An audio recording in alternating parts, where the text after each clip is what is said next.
Euradio présente Fréquence Europe, une chronique européenne réalisée par Radio Judaïka et le Centre Europe Direct de Strasbourg. Bonjour Olivier. Bonjour Laurent. Le 18 janvier, les députés européens ont voté pour interdire les publicités écologiques trompeuses et lutter contre le greenwashing. Olivier, en quoi consiste le greenwashing ?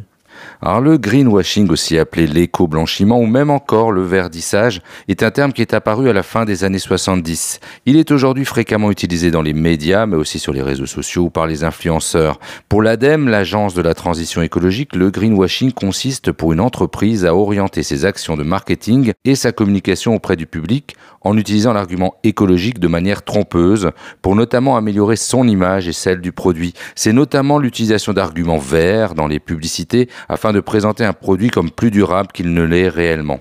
Cette pratique est à la fois trompeuse pour les clients, mais aussi déloyale pour les entreprises qui s'efforcent, elles, véritablement d'améliorer leur performance environnementale. Olivier, avez-vous des exemples de greenwashing ?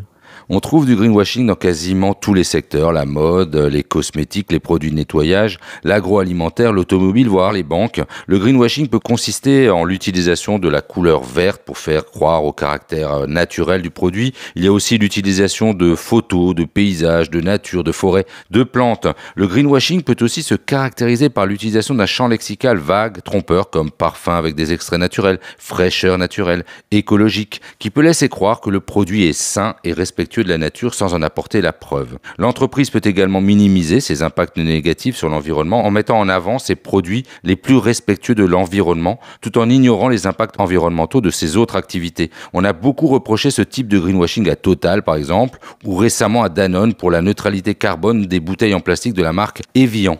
La Commission européenne en 2020 avait analysé 150 allégations du type emballage composé de plastique recyclé ou émissions de carbone neutre, empreinte climatique réduite qui figurait sur des emballages ou des publicités. Et selon cette étude, plus de 53% de ces allégations étaient vagues, trompeuses, et même 40% d'entre elles n'avaient aucun fondement. Alors, dès lors, qu'a prévu l'Union européenne pour lutter contre le greenwashing ?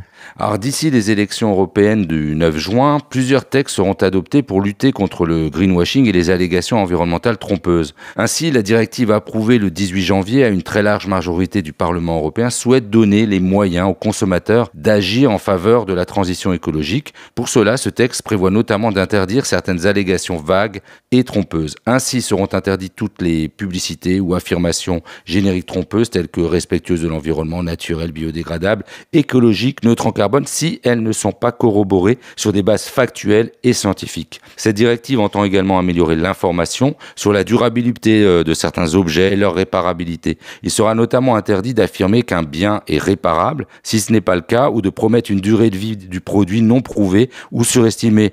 Par exemple, on connaît 5000 cycles de lavage pour une machine à laver. Il sera également défendu d'inciter à remplacer un produit plutôt que nécessaire. Par exemple, sur notre imprimante, les imprimantes ne devront pas inciter les consommateurs à remplacer leurs cartouches d'encre tant que celles-ci ne sont pas véritablement vides. D'autres textes devraient aboutir prochainement, notamment l'un qui vise à encadrer la très grande variété des labels verts, pseudo-écologiques. L'Union en a dénombré 230 différents dans les 27 pays.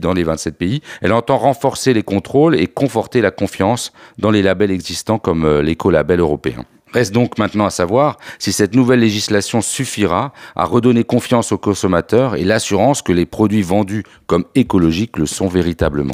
Merci Olivier.